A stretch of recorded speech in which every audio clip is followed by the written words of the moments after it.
Yo, Aníbal, un hombre de 35 años, siempre he sido el tipo tranquilo, el que resuelve problemas. En mi familia, era como el pegamento, siempre uniendo todo. No soy de quejarme, así que cuando mi familia necesitaba algo, siempre encontraba la forma de ayudar. Durante 8 años, envié dinero religiosamente. Cuando las medicinas para el colesterol de papá no estaban cubiertas, yo me encargaba. Si el coche de mamá necesitaba reparaciones o el perro de Rosalba necesitaba una operación, no dudaba. Alquiler, comida, facturas del veterinario, incluso una entrada para un piso que Rosalba no podía pagar. Siempre había algo, y yo siempre encontraba la manera. Me decía a mí mismo que era amor, que esto es lo que hacen las familias, que ser el que tiene todo bajo control viene con responsabilidades silenciosas. No estaba casado, no tenía hijos, y mi trabajo era flexible.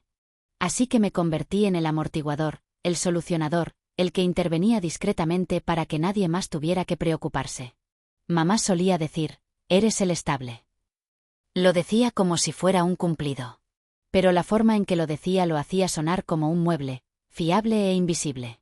Rosalba me llamaba práctico, pero solo cuando yo pagaba las cosas que ella olvidaba planificar. Nadie me preguntaba si tenía suficiente o si quería ser esta persona. No recuerdo la última vez que alguno de ellos me preguntó cómo estaba.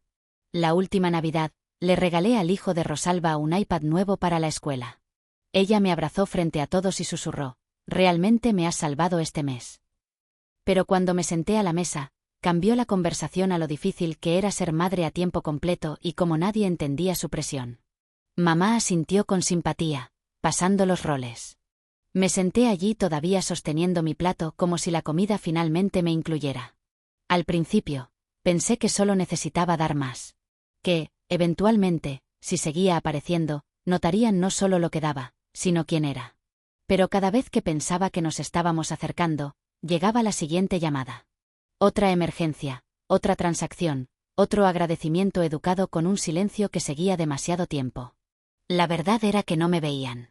Veían acceso, estabilidad, alguien que podía cargar con su peso sin pedir nada a cambio.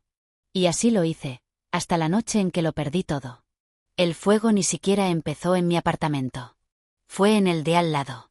Un cableado defectuoso, creo. Pero cuando el humo se metió en mi pasillo, ya era demasiado tarde. Cogí mis llaves, mi teléfono y una carpeta con mis documentos de impuestos. Todo lo demás estaba empapado de humo o mojado de nuevo cuando los aspersores se abrieron sobre mi cabeza. Me quedé afuera casi una hora, viendo las llamas salir del techo como cintas.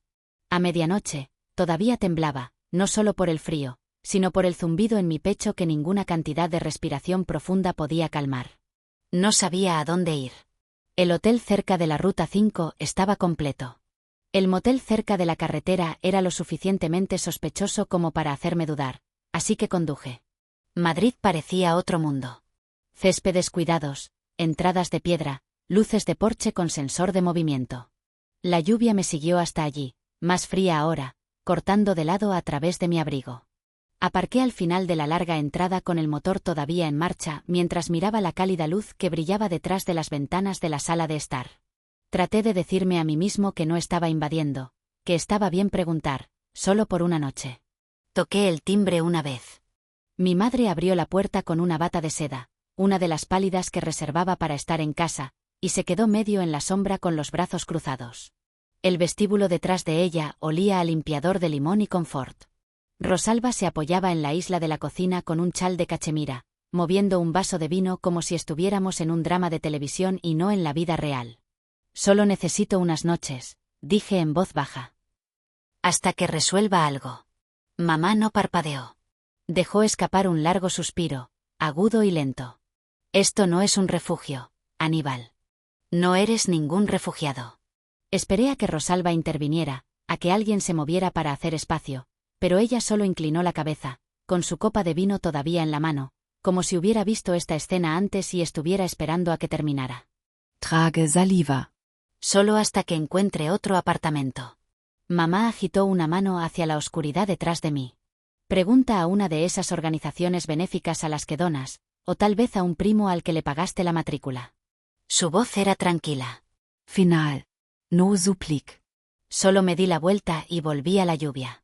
El sonido de la puerta cerrándose detrás de mí fue más fuerte de lo que debería haber sido. La lluvia se aferró a mí como piel, y cuando llegué al coche, no podía distinguir dónde terminaba mi cuerpo y dónde empezaba el frío. El motel olía a lejía y limón, pero ninguno de los dos podía cubrir el olor a soledad que se filtraba de las paredes. No me molesté en quitarme los zapatos. Me senté en el borde de la cama, dejando que el peso de lo que acababa de pasar se asentara en mis hombros.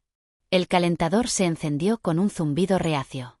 Miré al techo manchado y sentí que algo en mí se calmaba, no se entumecía, sino que se agudizaba, se enfocaba. A las 4:12 de la madrugada, cogí mi teléfono y abrí mi aplicación bancaria. Banco Santander, BBVA, PayPal, Verse, Bizum. Uno por uno, los revisé todos. Cancelé cada pago recurrente que no era mío. La hipoteca de Rosalba, la radio satelital y las suscripciones a revistas de papá, la tarjeta de compra de mamá, el plan telefónico familiar conjunto, incluso la transferencia automática etiquetada como gastos del hogar que había estado saliendo el día 15 de cada mes durante los últimos 6 años. Todo se había ido. Con cada clic, sentía que estaba despegando capas de la vida de otra persona que había estado usando como deuda. No había ira en mi pecho, solo claridad. Fría, precisa claridad. No les debía explicaciones. Nunca me habían preguntado por qué daba, solo cuánto y qué tan rápido. Así que tampoco ofrecí disculpas. Me moví por cada pantalla como si estuviera fregando platos por los que nadie me agradecía. La última cuenta que toqué fue el fideicomiso, el que había creado hace años después de que un amigo abogado me aconsejara proteger los activos en caso de emergencia. Era modesto, casi intacto, pero me retiré de la administración y lo cerré. Sin advertencia, sin discusión. Cuando el sol comenzó a sangrar en el cielo, mis manos todavía estaban firmes. Coloqué mi teléfono en la mesa de noche y finalmente me permití cerrar los ojos. La vibración comenzó antes de las 6, un zumbido bajo y constante que sacudía la mesita de noche. Al principio lo ignoré, pero no se detuvo. Cuando lo cogí, la pantalla se iluminó con 51 llamadas perdidas. 18 de mamá, 20 de Rosalba, algunas de papá, mi prima Ninfa, incluso Ovidio, que no me había enviado un mensaje de texto en meses, y luego estaba ahí, justo en el centro de la vista previa del último mensaje. Rosalba, no te atrevas a cancelar el pago automático de la hipoteca. No, ¿estás bien? No, ¿dónde estás? Ni siquiera, lo siento. Dejé que el teléfono cayera sobre la delgada manta a mi lado. La habitación todavía estaba con el aire viciado, pero podía respirar en ella. No llamaron porque me extrañaban. Llamaron porque el dinero se había detenido. Así que me duché con la pastilla de jabón calcáreo del motel y me puse la ropa más limpia que me quedaba. Luego, busqué mis llaves. Había una cosa más que necesitaba hacer.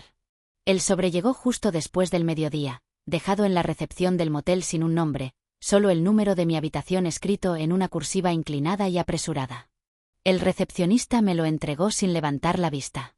Lo tomé con los mismos dedos entumecidos que había usado para firmar cada cheque durante los últimos 8 años. De vuelta en mi habitación, lo abrí lentamente. Dentro había 3 documentos doblados, viejos, ligeramente amarillentos en los bordes. El encabezado del primero decía: actualización de la póliza de seguro de hogar. Mi nombre estaba escrito pulcramente en la parte superior, seguido de la palabra beneficiario. Pero había sido tachado descuidadamente, una vez con bolígrafo y luego de nuevo con líquido corrector. Debajo, con tinta nueva, alguien había escrito el nombre de Rosalba. El cambio estaba fechado 3 semanas antes del incendio. Mi mano se quedó quieta sobre la página. Lo leí 2 veces, luego de nuevo, como si leerlo de manera diferente deshiciera lo que estaba viendo. Pero la línea era demasiado limpia, demasiado deliberada. No había habido una conversación, ni un aviso, ni una explicación. Simplemente me habían eliminado como si fuera un error en una hoja de cálculo. Como si nunca hubiera mantenido la póliza al día. Como si no hubiera sido yo quien la configuró en primer lugar, usando mi propio crédito para calificar cuando la puntuación de mamá era demasiado baja. Y ahora, con la casa desaparecida, el pago iría a Rosalba. Ni siquiera un pago compartido, ni siquiera dividido, solo ella. Golpeó de manera diferente a la noche anterior. El motel, la lluvia, la puerta cerrada. Fueron crueles, sí, pero impulsivos, emocionales. Esto era frío. Esto tenía una firma. La de mi padre. Recordé la carpeta roja que mamá me entregó el año pasado cuando una tubería estalló debajo de su fregadero. Ella había sonreído casualmente y había dicho, por si acaso. Pensé que significaba que confiaban en mí, que estaba incluido. Resulta que ya habían hecho otros planes. Presioné mi pulgar sobre la línea donde solía estar mi nombre. No por sentimiento, sino por confirmación. Necesitaba saber que lo que estaba sintiendo no era solo dolor. Era traición, y tenía papeleo para probarlo. Doblé los documentos cuidadosamente, los deslicé de nuevo en el sobre y los guardé debajo de mi abrigo. El aire en la habitación se sentía más delgado que antes, como si la verdad hubiera sacado el último poco de ilusión a la que me había estado aferrando. No era solo que me rechazaran. Era que nunca realmente habían tenido la intención de quedarme. No había visto a la tía Quiteria en casi una década. Era el tipo de familiar que se deslizaba por las reuniones familiares como una sombra, callada, observadora, nunca lo suficientemente ruidosa como para ser acusada de entrometida. Pero cuando la vi en la biblioteca sosteniendo 2 vasos de papel con té como si me hubiera estado esperando, me senté sin preguntar por qué. «Te ves cansado», dijo amablemente, deslizando un vaso por la mesa. «Eso es generoso», murmuré con las manos envueltas alrededor del calor. Era la primera amabilidad que recibía en días que no venía con condiciones. Ella bebió la suya lentamente antes de volver a hablar. «Tu madre solía hablar de ti todo el tiempo. Decía que eras distante, frío, demasiado práctico». Solté una risa hueca. Incluso cuando le compré ese Lexus. Los ojos de Quiteria no se inmutaron, especialmente entonces. Ella diría, «Aníbal no abraza, pero te entregará las llaves de un coche». No sabía si reír o derrumbarme. Pensé que estaba orgullosa. «Estaba orgullosa de tu utilidad, no de tu corazón», dijo Quiteria. Las palabras se asentaron como polvo en una habitación en la que no había entrado antes. «Le gustaba decirle a la gente que eras el responsable», continuó Quiteria. «Pero eso era solo un código para aquel en el que podemos apoyarnos sin culpa. Eras el plan de respaldo, la estrategia de salida, el que nunca hacía ruido». Miré fijamente mi té. Pensé que si seguía apareciendo, finalmente me verían. No como una cuenta bancaria, sino como familia. La mirada de Quiteria era firme. «Nunca quisieron tu amor, Aníbal. Querían tus recursos. Y te dijeron la misma mentira que todos hemos escuchado. Si no das, no amas». Pero eso no es amor. Eso es control. Sentí que algo se aflojaba en mi pecho. Como un nudo que me había estado apretando durante años. No dijo nada más. No necesitaba hacerlo. Cuando me fui, no lloré. Simplemente crucé las puertas de doble cristal con el sobre todavía guardado debajo de mi brazo. El aire afuera era más agudo que antes. No cruel, solo claro. Y por primera vez en mucho tiempo, estaba listo para ver la historia por lo que realmente era. De vuelta en el motel, me senté en el borde de la cama con mi portátil abierto y mis manos flotando sobre el teclado. No estaba seguro de lo que estaba buscando. Tal vez una sensación de que el mundo todavía giraba de la misma manera que lo había hecho antes del fuego. Tal vez algo familiar para recordarme que no era yo quien estaba perdiendo el control. Escribí el nombre del grupo de Facebook del vecindario. Recordé que mi madre solía publicar allí todo el tiempo. Fotos de las campañas de voluntariado de Rosalba, el almuerzo de jubilación de mi padre, incluso una mía de hace 3 años cuando había ayudado a pintar su porche. Ella lo había subtitulado, «Agradecida por la familia que siempre aparece». Pero esa publicación hacía mucho que había desaparecido. La más reciente estaba fijada en la parte superior, publicada 2 horas antes. «Oraciones por los Durán. Después de todo lo que han pasado, perder su casa, luchar por reconstruir, ahora esto. La traición duele más cuando viene de los tuyos». Había una foto debajo. Rosalba de pie frente a los restos carbonizados del porche. Ojos vidriosos, una expresión perfecta para la simpatía. Mis padres estaban de pie a cada lado de ella, con los brazos alrededor del otro como si hubieran resistido una tormenta juntos. Seguí desplazándome más lentamente ahora. Escuché que ella era la que los financiaba, luego simplemente desapareció. Sin advertencia. Eso es frío como el hielo. Supongo que algunas personas olvidan los lazos de sangre cuando el dinero se detiene. Mi nombre no estaba en ninguno de los comentarios, pero yo estaba en cada oración. Me habían borrado, reescrito todo el guión sin mí. Yo no era el que se había quedado hasta tarde en la noche en el teléfono, enviando dinero a través de las fronteras estatales, asegurándose de que Rosalba no perdiera su casa, asegurándose de que mamá volviera a llenar su receta. Yo no era el hijo que mantenía las luces encendidas o se aseguraba de que la hipoteca nunca venciera. Yo era el villano ahora. Frío, despiadado, ausente. Y lo peor era que nadie sabría nada mejor. A menos que yo se lo contara. Cerré el portátil lentamente. El plástico estaba caliente bajo mis palmas. La habitación del motel zumbaba débilmente con el sonido del calentador. Y por primera vez en días, no sentí frío. Me sentí claro. Ellos tenían su versión. Ahora era hora de que yo empezara a escribir la mía. El golpe llegó justo después de las 8. No tímido.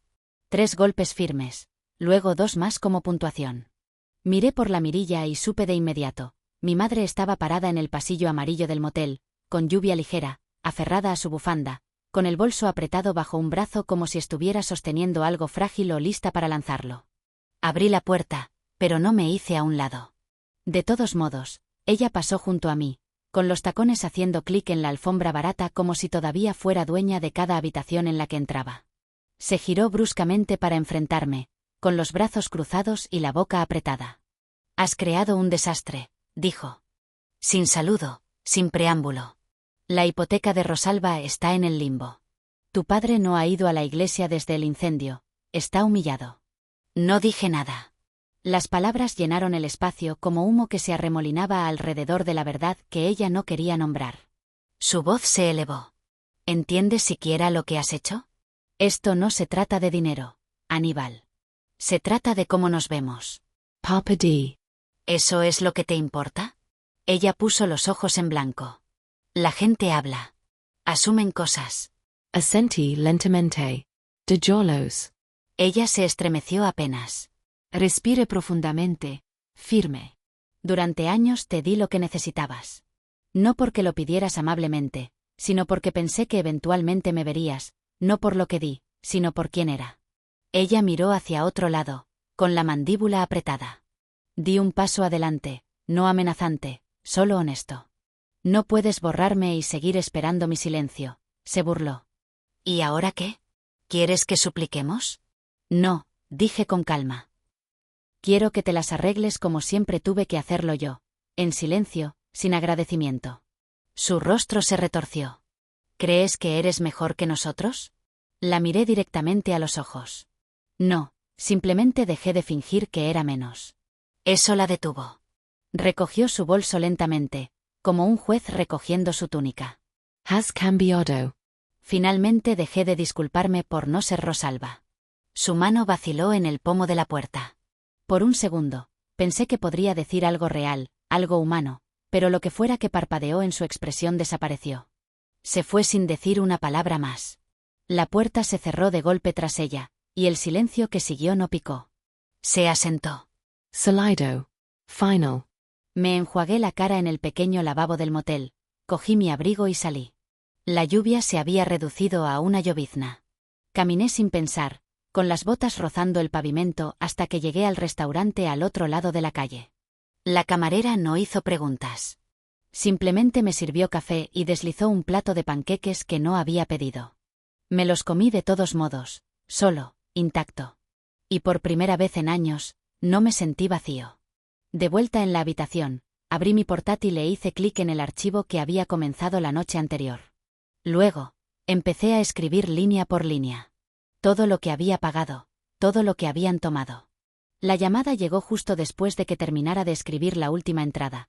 22 de abril, 4.000 euros, para la hipoteca de Rosalba, marcado simplemente, Tyron sin trabajo.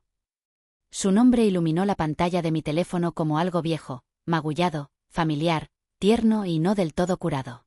Dejé que sonara 2 veces antes de contestar. ¿Qué quieres? Pregunté sin rodeos. Su voz se quebró de inmediato. Lo has arruinado todo, dijo, temblando en algún lugar entre el pánico y la acusación. El banco está congelando la línea de crédito. Mamá está llorando. Papá ha cancelado sus reuniones. Nadie sabe lo que está pasando. Me quedé callado. Dejé que llenara el silencio con el colapso. Hiciste que dependiéramos de ti, dijo después de una pausa. Y luego simplemente te fuiste como si no significara nada.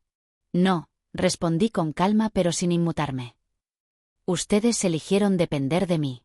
Yo nunca pedí eso. Construisteis vuestra vida en torno a mi silencio, no a mi consentimiento.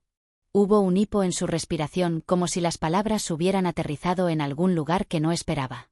No tuve otra opción, Aníbal, susurró. Tú tenías el crédito. Yo necesitaba la hipoteca. Dijiste que ayudarías. Lo hice, dije una y otra vez. Pero la ayuda se convirtió en hábito, el hábito se convirtió en expectativa y la expectativa se convirtió en derecho. Ella no discutió, solo respiró por el teléfono como si estuviera conteniendo un grito. No quería que llegara tan lejos. Lo sé, dije. Pero lo hizo. Me incliné hacia atrás en la silla del motel, con una mano todavía apoyada en el cálido teclado del portátil. Y ahora, añadí. Lo resolverás de la misma manera que yo. Otra pausa, luego en voz baja. ¿De verdad nos estás cortando para siempre? No respondí, no directamente. Simplemente terminé la llamada y puse el teléfono boca abajo a mi lado. No me sentía enojado. No me sentía triste. Me sentí desenganchado. Como un peso que no me daba cuenta de que estaba arrastrando detrás de mí finalmente se había soltado. Me levanté, caminé hacia la pequeña nevera y me serví el último café tibio del motel. Mientras tomaba un sorbo, la bandeja de entrada emitió un pitido de nuevo. Otro mensaje, otro correo de voz, otra alerta. Pero no lo comprobé. En cambio, abrí un documento limpio titulado Empieza aquí, y empecé a redactar algo nuevo. No una lista, no una factura, solo un mapa, un futuro, mío. El nuevo apartamento era pequeño, en el segundo piso, sin ascensor, pero la llave era mía y mi nombre estaba en el contrato de arrendamiento. Sin cuentas compartidas, sin contactos de emergencia que yo no eligiera, solo una encimera astillada, una nevera limpia y el tranquilo zumbido del espacio que finalmente me pertenecía. Cada mañana, hacía café y abría mi portátil en la misma mesa plegable que una vez usé para detallar los gastos familiares. La hoja de cálculo todavía vivía en su carpeta, renombrada como prueba de amor, no para que ellos la vieran, solo para mí, para recordarme que lo que di no carecía de sentido. Simplemente estaba mal colocado. 2 veces por semana, era voluntario en una organización sin fines de lucro en el centro de la ciudad, asesorando a mujeres que se reconstruían después de un abuso financiero. No les conté toda mi historia, pero sabía cómo escuchar las señales. Como el silencio esconde la lucha. Como el control usa la máscara de la bondad. Una tarde, llegué a casa y encontré un sobre blanco en mi buzón.